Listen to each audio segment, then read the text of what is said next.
शीला की जवानी की अनोखी कहानी। सुभाष कैंप के टीवी एंटेना, उलझे तार, किसी टूटे गमले से अचानक उभरी हरी पत्तियां और फेंके हुए सामान के टुकड़ों के बीच हमारा जमावड़ा होता था। सुभाष कैंप यूं तो अवैध था, पर यहाँ हमारे महिला ग्रुप में दर्जनों औरतें आती थीं, अपनी और दूसरों की जिंदगी में कुछ बेहतर बदलाव लाने के लिए। किसी लीगल कागज पर भले ही हमारा नाम नहीं था, पर असल में हमारा ग्रुप काफी फेमस था। एक संडे बाबूलाल नाम का एक कंस्ट्रक्शन वर्कर अपनी पत्नी मीना के साथ हमारी बैठक में आया। कुछ लोगों ने हमें आपके ग्रुप के बारे में बताया, इसलिए हम आपके पास आए हैं। क्या आप हमारी मदद करेगी? शीला शर्मा पिछले 2 सालों से हमारे घर में रह रही है। न ही वो घर खाली करती है और न ही किराया देती है। हर बार जब भी हम उसे घर खाली करने को कहते हैं तो गुंडे या पुलिस लेकर हमें धमकाती है। वो पड़ोस की एक शादी में पार्टी के लिए आई थी। वहां उसने हमारी बेटी लाली के साथ दोस्ती कर ली। तब उसने हमें ये बताया कि वो छोटी उम्र में ही अनाथ हो गई थी और परिवार के नाम पे बस उसकी एक शादीशुदा बहन है जो यमुना पार रहती है। हमें उस पे दया आ गई और हमने उसे कहा कि जब तक उसकी नौकरी न लग जाए वो हमारे साथ रह सकती है। 2 महीने तक हमने उसका खर्च उठाया, फिर उसे नौकरी मिल गई तो हमने उसे अपनी दूसरी मंजिल किराए पर दे दी। तो आपकी बेटी का इस सब पर क्या कहना है? वो कहाँ है? हमने उसे उसकी बहन के घर भेज दिया है। पता नहीं उसके ऊपर कौन सा भूत सवार हो गया है। जब देखो उसे शीला के साथ ही रहना है। दोनों मानो अलग ही नहीं होते थे। साथ ही खाना, सोना, घूमना। ऐसा लगता है जैसे उसने अपने परिवार को पुराना फर्नीचर समझकर दरकिनारे कर दिया है। अब हमारे लिए तो ये साफ था कि मुद्दा मकान मालिक किराएदार के बीच की कहासुनी नहीं, बल्कि 2 औरतों के बीच का आकर्षण था। ये एक इमोशनल एंगल था। भले ही ऐसा सीधे तौर पर कहा नहीं गया था, पर कहानी साफ थी। मैंने कहा कि इस केस में घुसने से पहले मुझे लाली से मिलना होगा ताकि कहानी उसके मुंह से भी सुनी जा सके। हालांकि मुझे पता था कि टॉपिक थोड़ा सेंसिटिव था और मेरी टीम ने कभी समलैंगिक संबंध को हैंडल नहीं किया था, इसलिए मुझे ही मुख्य रूप से इस केस को संभालना था। बाबूलाल ने जोर दिया कि हमें उसके साथ शीला के गांव चलना चाहिए, वो गांव जहां शीला ने बताया था कि उसका जन्म हुआ था। शायद वहां से कुछ इन्फॉर्मेशन मिल जाए। गांव हरियाणा में था, दिल्ली से कुछ 2 घंटे की दूरी पर। हमारी पूछताछ से पता चला कि शीला वास्तव में वहां रहती थी। ऐसा लग रहा था कि लोग न ही सिर्फ उसे जानते थे, बल्कि उसे पसंद भी करते थे। वो एक औरत की ट्रेडिशनल इमेज और रोल दोनों से ही बहुत अलग रही थी। फिर भी लग रहा था कि आमतौर पर गांव के घरों में शीला के आज़ाद तौर तरीकों पे किसी को इतराज़ नहीं था। लोगों ने उसके बारे में अपनी राय बताई। वो बुरी औरत नहीं थी, उसका किसी मर्द से कोई चक्कर नहीं था, इसलिए उसके चरित्र पे भी कोई दाग नहीं था। पर बाद में लोगों को ऐसा पता लगा कि वो औरतों को बेचने का धंधा करती थी। उसका एक मुस्लिम औरत के साथ करीबी रिश्ता था, ऐसी दोस्ती जो किसी को भी साफ नजर आए। जब उस मुस्लिम औरत के परिवार को पता चला कि उनकी बेटी शीला से अपनी दोस्ती की वजह से शादी करने के लिए तैयार नहीं है, तो उन्होंने शीला को गांव से बाहर निकालने की साजिश रची। लेकिन जिस दिन उसकी दोस्त की शादी होने वाली थी, शीला छुपे से लौट आए और उसके साथ भाग निकली। 1 हफ्ते बाद दोनों को पास के एक गांव में देखा गया और जबरन वापस लाया गया। शीला को 2 दिनों तक कमरे में बंद रखा गया, पीटा गया, ये मालूम करने के लिए कि वास्तव में वो औरत है भी या नहीं। उसके कपड़े उतारे गए। रिहा करने से पहले उसके चेहरे पे कालिक पोतकर, चप्पलों की माला पहनाकर उसे पूरे गांव में घुमाया गया। एक आदमी जिसने इस पूरे कांड में भाग लिया था, गर्व से बोला, हमने पुलिस को इस घटना की सूचना नहीं दी, क्योंकि आखिर हमारी बेटी को ही इस सब में घसीटा जाता। ऊपर से 2 औरतों के बीच ऐसे रिश्ता की बात से पूरे गांव की बदनामी होती, तो बस हमने मामला खुद ही सलटा लिया। शीला के साथ किस कदर बेरहमी हुई थी, इसे सूख पाने में हमें बहुत वक्त लगा, और उसे इंसाफ दिलाने के लिए तो कुछ भी नहीं किया गया था, कुछ भी नहीं। 3 दिन बाद हम लाली से अपने ऑफिस में मिले। बिना किसी हिचकिचाहट या शर्म के उसने कहा, मैं शीला से प्यार करती हूँ। मैंने तो उसे अपना सब कुछ दे दिया, लेकिन उसने मुझे धोखा दिया है। ये सुनकर बाबूलाल ने गुस्से में झट से अपना मुंह फेर लिया। लेकिन मीना, शीला की माँ, अपनी बेटी को प्यार से ही देखती रही। शायद वो उसे समझ पा रही थी। उसने तुम्हें धोखा दिया है। कैसे? वो किसी और से प्यार करती है, दिन रात उसी के साथ रहती है। मैंने उससे प्यार किया, उसका सारा काम करती थी, खाना पकाना, झाड़ू लगाना, सिलाई करना, साफ सफाई करना, सब कुछ। फिर अचानक लाली रुकी और उसने हमसे पूछा, क्या आप उससे मिले हैं? मैंने अपनी अंतरात्मा को चुप कर झूठ बोल दिया। हाँ, हम उसे मिले, पर वो तो बता रही थी कि तुमने उसे धोखा दिया है। तुम अपने परिवार के दबाव में आ गई। वो बोल रही थी कि जो लोग अपने प्यार को धोखा देते हैं वे दोस्त नहीं होते हैं, बल्कि। लाली ने भड़क के मुझे वहीं रोक दिया। उसने मुझे धोखा दिया है। उसने मेरी भावनाओं और मेरे शरीर दोनों का इस्तेमाल किया है। जब उसका मेरे साथ रिश्ता था तब भी वो पड़ोस की 2 और लड़कियों के साथ संबंध बना रही थी। आवेश में वो आगे बोल नहीं पाई। उसके आंसू बह निकली, आवाज कपकपा गई। उसने दुपट्टे से अपने आंसू पोंछे। अगले दिन हम सुबह सुबह ही बाबूलाल के घर पहुंचे। शीला बस अभी अभी निकली है, ज्यादा दूर नहीं गई होगी, उसने हमारे आते ही कहा। लेकिन ढूंढने पर भी वो हमें नहीं मिली। फिर बाबूलाल हमें दूसरे इलाके में ले गया जहां शीला की सहेली लक्ष्मी रहती थी। शायद वो बता सकती है कि शीला कहाँ मिलेगी। हमने लक्ष्मी का दरवाजा खटखटाया। दरवाजा खुला तो अंदर 2 मर्द और एक औरत थे। हम अंदर गए और सीधे सीधे पूछा, हमें पता है शीला शर्मा यहाँ आई है। कहाँ है वो? मैंने काफी दिनों से उसे नहीं देखा। हमारा झगड़ा हुआ था और तब से उसने यहाँ आना बंद कर दिया है। लेकिन आप उसके बारे में क्यों पूछ रही हैं? लक्ष्मी ने कहा। हमने अपना परिचय दिया और उसे अपने काम के बारे में भी बताया। उनके मन में संदेह था, लेकिन जब हम थोड़ी देर बैठे और बातचीत की, उनको थोड़ा भरोसा हुआ और वो रिलैक्स हुए। लक्ष्मी ने फिर हमें उन दोनों मर्दों का परिचय दिया, कहा कि एक उसका पति है और दूसरा उसका देवर। लक्ष्मी और उसके पति की वास्तव में शादी नहीं हुई थी, लेकिन वे एक साथ रह रहे थे। लड़के का परिवार नॉर्थ इंडिया से था और ठाकुर जाति का था। लक्ष्मी का परिवार साउथ से था और क्रिश्चियन था। अगर उनका रिश्ता समाज के सामने आता तो उन्हें सैकड़ों सवाल, अपमान और विरोधों का सामना करना पड़ता। उनके सभी युवा दोस्त, लड़के लड़कियां उन्हें सपोर्ट देने घर आया करते थे। इसलिए आसपास के लोगों को लगा कि वे कोई वेश्यालय चला रहे थे। ये दिल्ली का वो इलाका था जो कानूनन मान्यता के बिना अपने आप ही बस गया था। वहां बसने वालों की उमड़ती बढ़ती जरूरतों और संख्याओं के जोर पर उस जगह ने बाद में वैधता हासिल कर ली थी। ये इलाका उन लोगों को शरण देता था जो काम की तलाश में थे, गुमनाम हो जाना चाहते थे, कोई आश्रय ढूंढ रहे थे या पुरजोर आज़ादी चाहते थे, या फिर शीला और लक्ष्मी की तरह नियम तोड़ भाग निकले थे और अपनी पहचान बदलना चाहते थे। ये इलाका बिना किसी भेदभाव के सबको अपना लेता था। जब हम सब चाय पी रहे थे तो लक्ष्मी के पति ने मुझसे अपने दिल की बात कही। उसने बताया कि शीला आमतौर पर पास के एक पान वाले की दुकान पर जाया करती थी। थोड़े असमंजस में उसने कहा, मुझे तो शीला कभी समझ में ही नहीं आई। जवान औरत है मगर सिर्फ दूसरी औरतों के साथ ही दोस्ती रखती है। यहाँ भी हमेशा लक्ष्मी से चिपकी रहती। कुछ दिन बाद तो मुझे सब अजीब लगने लगा। बस मैंने लक्ष्मी को बोल दिया कि उससे दूर रहे और उसे यहाँ आने भी ना दिया करे। जैसे ही हम वहाँ से निकले हमने देखा कि बाबूलाल काफी हड़बड़ी में हमारी ओर आ रहा है।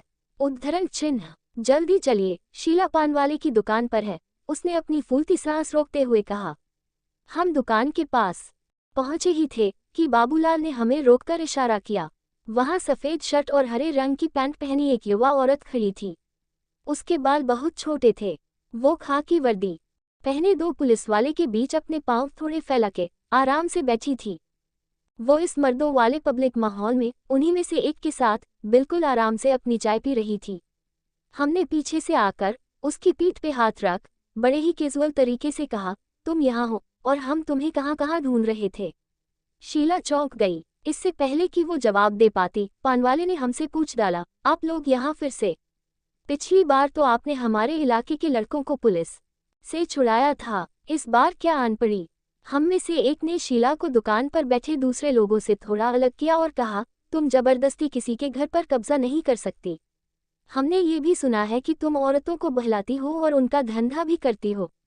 मैंने ऐसा कुछ नहीं किया है, उसने घबराकर कहा। अगर आप बाबूलाल के घर की बात कर रहे हैं तो मैं आपको बता दूं कि मैंने उस आदमी को अपने 20,000 के गहने संभाल कर रखने को दिए थे। अब वो इस बात को मान ही नहीं रहा है। अगर आप इससे मेरे गहने वापस दिला दे तो मैं अभी घर खाली कर दूंगी। चलो तुम्हारे घर चलकर बात करते हैं, हमने कहा। मेरी जिंदगी तो एक खुली किताब है। आपको जो कुछ भी कहना है यही कहिए। ये लोग मेरे बारे में सब कुछ जानते हैं। अब हम दुविधा में पड़ गए। ऐसे सार्वजनिक जगह पर लाली के साथ उसके संबंधों की बात करना कितना सही होगा? ये सिर्फ एक मकान मालिक किराएदार के बीच का झगड़ा है या इसमें तुम्हारी कोई प्रेम कहानी भी छुपी है? तुम लाली से प्यार करती हो, उसके साथ तुम्हारे सेक्सुअल संबंध भी है ना? उसे लगता है कि तुमने उसे धोखा दिया है। वो कह रही थी तुम अगर उससे एक बार मिल सको। हमने उसकी दुखती रग पे हाथ रख दिया था। आंसुओं की जोर से भारी आवाज से उसने कहा, चलिए मेरे घर चलते हैं, मैं आपको सब कुछ बताऊंगी। जैसे ही हम थोड़ा आगे बढ़े, हमने एक आदमी को पीछे से कहते सुना, अजीब बात है, दो औरतें ये सब कैसे कर लेती हैं? रास्ते में शीला ने हमसे कहा, मुझे पता नहीं था कि आप औरतों के बीच वाले इन संबंधों के बारे में जानती हैं। आपने उन मर्दों के सामने ऐसे खुलकर ये चर्चा कर दी। शुरुआत में जो उसने बेरुखी और बेचैनी दिखाई थी, वो धीरे धीरे खुलेपन में बदल गई थी। हम वापस लक्ष्मी के घर पहुंचे। वहां सीधे अंदर के कमरे में गए, जिसको किचन के रूप में भी इस्तेमाल किया जाता था। शीला ने हमारे बैठने के लिए एक चादर बिछाए और फिर हमें उसकी और लाली की तस्वीरें और एल्बम दिखाने लगी। उसने मेरा नाम रवि रखा था और मैं उसे नैना बुलाती थी। उसकी आंखें देखो, उफ, कितनी प्यारी हैं, उसने एक तस्वीर की ओर इशारा करते हुए कहा। मैं उनसे पहली बार एक शादी की पार्टी में मिली थी। विदाई के समय जब सब औरतें खड़ी हो रो रही थीं, मैं चुपचाप पीछे से गई और लाली की कमर को पकड़ लिया। उसे वो सब पसंद आया था। फिर जब मैं वापस चली गई तो उसने मुझे एक खत लिखा। फिर अक्सर हम एक दूसरे को खत लिखने लगे।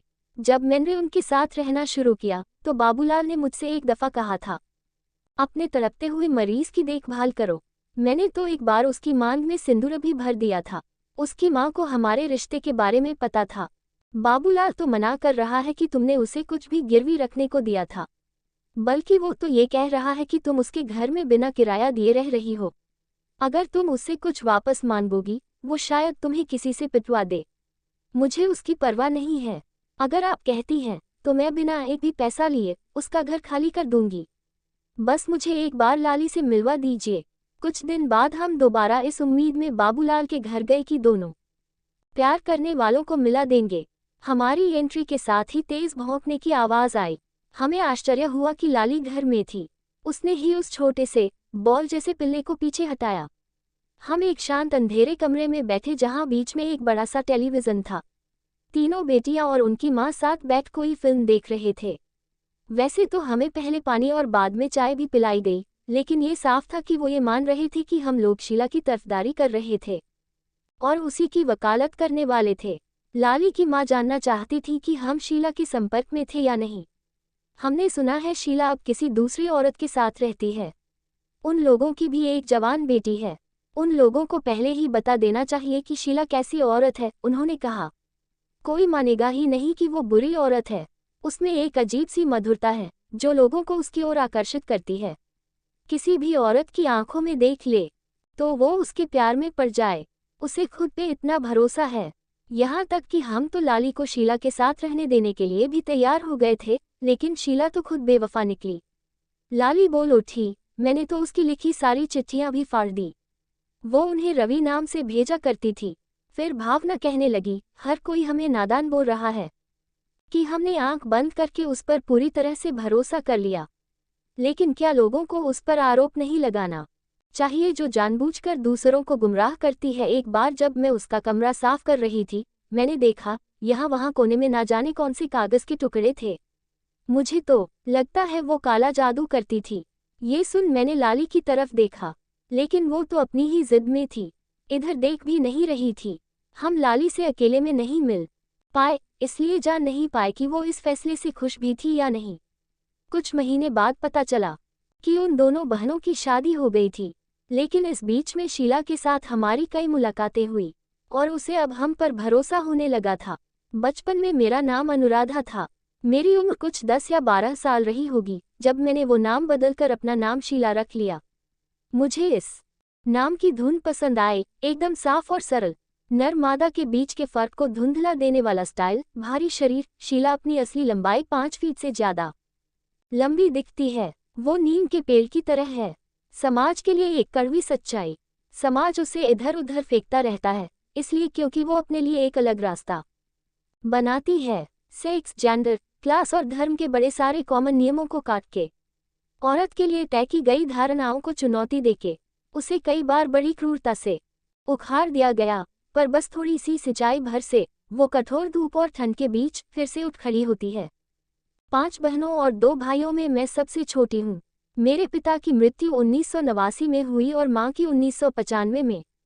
मैं अपने भाइयों के साथ नहीं रह पाई। कुछ दिनों बाद जब हम उससे मिलने गए तो वो कहीं गायब हो चुकी थी। हमने उस इलाके की कई अलग अलग सड़कों को छाना, पर वो नहीं मिली। चूंकि शीला नॉर्मल औरतों से थोड़ी अलग दिखती है, लोगों को याद रह जाती है। हमें बताया गया कि वो वहां से जा चुकी थी। अब वो मंजू नाम की एक औरत के साथ किसी दूसरे घर की पहली मंजिल पर रह रही थी। जब हमने उसे बताया कि हमने उसे कैसे ढूंढ निकाला, तो उसने कहा, मुझे पैंट और शर्ट पहनना पसंद है। जब मैं छोटी थी तो मेरी माँ मुझे कभी कभी फ्रॉक पहना देती थी, लेकिन मैं जिद किया करती थी कि वो मुझे अंडरशर्ट और शॉर्ट्स ही पहनाए। लेकिन अब आपको देखकर लगता है कि मुझे भी सलवार पे पॉकेट वाली कुर्ती ट्राई करनी चाहिए। शायद मुझे अच्छी लगेगी। जब हम वहां पहुंचे थे, हमने उसे घर में अकेले बनियान और शॉर्ट्स में बैठा पाया था। पहली बार हमारी नज़र उसकी खुली बाईं बांह पर पड़ी। वहां कोहनी से नीचे हथेली तक एक भारी चोट का निशान था। मैंने पूछा, क्या तुम्हें कभी किसी ने मारा है? नहीं। शीला इस बात पे ऐसे चिढ़ गई कि हम सब चौंक उठे। कोई मुझे मारने की हिम्मत नहीं कर सकता है। मैं बाइक से जा रही थी जब एक लोहे की छड़ों से भरा हुआ रिक्शा पास से गुजरा था। उसमें से एक छड़ मेरी बाह में छेद कर गई। कुछ उत्सुकता और थोड़ी छेड़खानी भरी आवाज में मैंने पूछा, तुम मंजू से कहाँ मिली?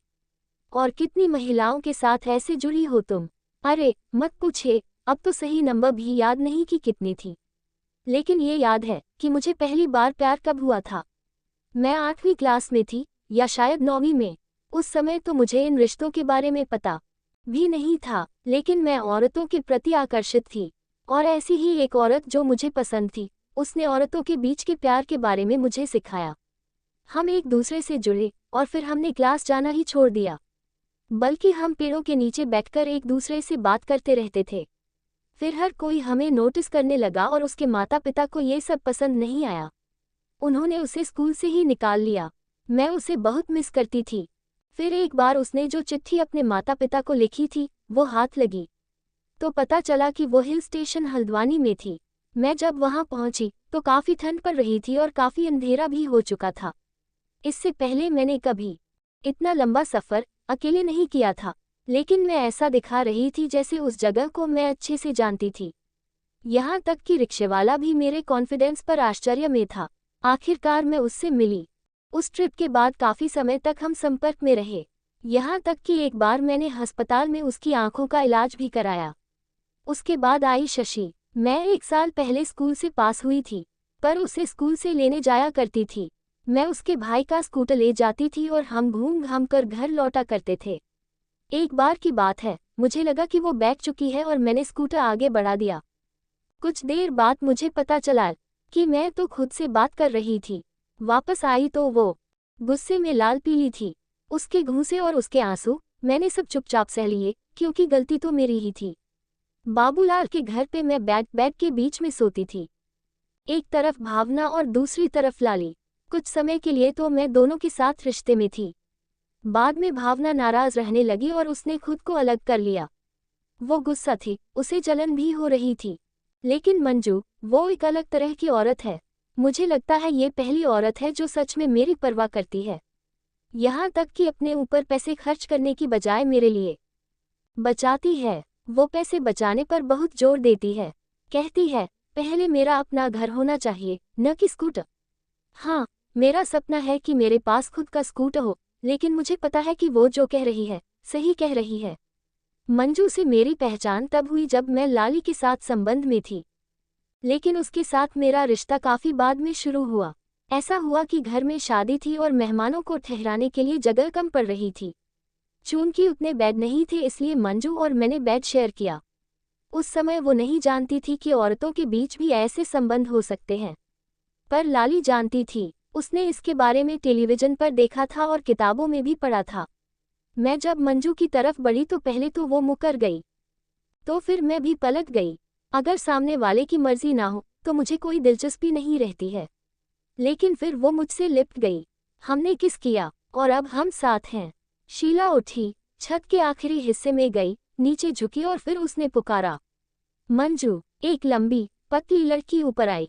जैसे ही मंजू अंदर के कमरे में गई, शीला फुसफुसाई, अब लाली या किसी दूसरी औरत की चर्चा मत करिएगा। जब मंजू यहाँ हो तो उसके साथ मेरे किसी और संबंध का जिक्र भी मत करिएगा। फिर अपनी नॉर्मल आवाज में वापस आकर शीला ने कहा, मैंने पहली बार मंजू को बाजार में देखा था, वो वहाँ सब्जियां बेच रही थी। मैंने अपने आप में सोचा, ये इस जगह पर क्या कर रही है जहाँ ज्यादातर मर्द या उम्रदराज औरतें स्टॉल चलाती हैं। मैं इसे रोज देखती थी, वहाँ बाजार में बैठी बिल्कुल सीरियस होकर अपना बिजनेस चलाते हुए। इसने उन सभी मर्दों के बीच खुद की एक जगह बना ली थी। फिर मैं उससे सब्जी खरीदने लगी और ऐसे बातें शुरू हो गईं। फिर हम दोस्त बन गए और एक दूसरे को पसंद भी करने लगे। शीला बीच में ही रुक गई। मंजू ट्रे में चाय के कप लेकर आ गई थी। शीला ने उसकी ओर देखा और कहा, मैं इन्हें बता रही थी कि तुम और मैं कैसे मिले थे। मंजू से पूछ लीजिए, मैंने तो इसे पूरी ईमानदारी से बताया था कि बाजार उसके जैसी युवा औरतों के लिए सही माहौल नहीं था, लेकिन गरीबी कोई रास्ता कहाँ छोड़ती है। इसका एक भाई है जो कि परिवार का एकमात्र कमाने वाला सदस्य है। मैं भी उन्हें पैसे उधार देती हूँ और उनके घर का जो कमरा मैंने अपने लिए लिया है उसका किराया भी देती हूँ। मैं मंजू की शादी में भी पैसे दूंगी, लेकिन उसकी शादी के दिन मैं यहाँ नहीं रहूंगी। मैं उसे किसी और के साथ जाते देख नहीं पाऊंगी। लेकिन तुम्हें शादी करनी ही क्यों है, हमने मंजू से पूछा।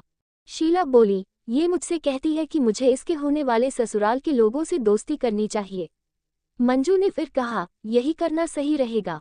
मेरे भाई को मेरी बहुत चिंता रहती है। इसके अलावा अगर शादी की उम्र होने पर कि बेटियों की शादी ना हो तो लोग तरह तरह की बातें करते हैं। अगर मैं शादी कर लूंगी तो कम से कम हम दोस्त तो बने रह पाएंगे। हमने बताया, आजकल कई औरतें शादी नहीं कर रही हैं।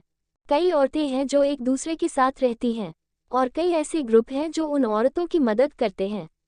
हमने खुद ऐसी औरतों को अपने घरों में रहने की जगह दी है, उनके परिवारों के साथ बात की है, उनके रिश्तेदारों को ये दिखाने और समझाने की कोशिश की है कि वो औरतें जो एक दूसरे के साथ रहना चाहती हैं वो कुछ गलत नहीं कर रही हैं।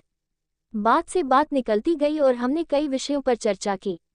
जब हम वहां से निकले, सूरज डूब चुका था। जब हम अगली बार शीला से मिले तो वो नवरात्रि का आखिरी दिन था।